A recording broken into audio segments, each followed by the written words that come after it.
Bonjour à tous. Aujourd'hui, on plonge dans une question simple en apparence, mais qui révèle des merveilles de science, d'histoire et de philosophie. Pourquoi la Terre est ronde? Peut-être avez-vous déjà entendu des théories alternatives ou simplement eu envie de comprendre pourquoi on affirme que notre planète est sphérique. Dans cette vidéo, on va tout explorer. Des penseurs de l'Antiquité aux satellites modernes, en passant par la physique des planètes et les expériences du quotidien. Au programme, 7 grands chapitres et une conclusion pour tout résumer. Installez-vous confortablement, abonnez-vous si ce n'est pas encore fait et mettez un like car ça me soutient énormément et c'est parti.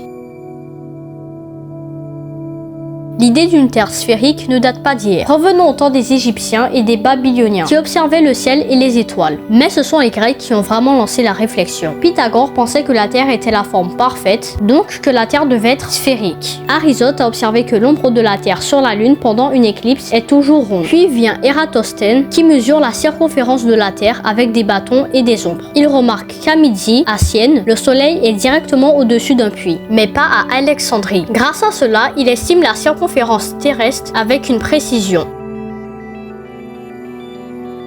Aujourd'hui, on a la preuve la plus directe, les images satellites. Depuis Spoutnik et surtout les missions Apollo, on a des photos claires de la Terre vue de l'espace. Elle est ronde, bleue et majestueuse. Les astronautes comme Thomas Pesquet racontent leurs émotions en voyant la courbure de la Terre depuis la Station spatiale internationale. C'est la preuve visuelle ultime. On voit même la courbure dans un avion ou dans une montgolfière, si l'on atteint une altitude suffisante.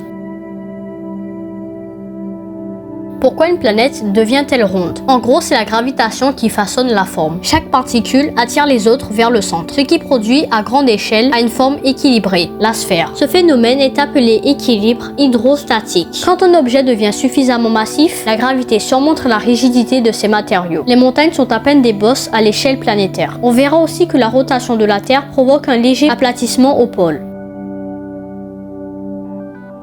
Et oui, la Terre n'est pas une sphère parfaite. On parle de géoïde, une forme irrégulière influencée par la gravité locale et la rotation. La rotation entraîne un aplatissement au pôle et un renflement à l'équateur. C'est comparable à ce que l'on observe sur Jupiter ou Saturne. La Terre est donc très légèrement ovale, mais à l'œil nu, elle paraît ronde.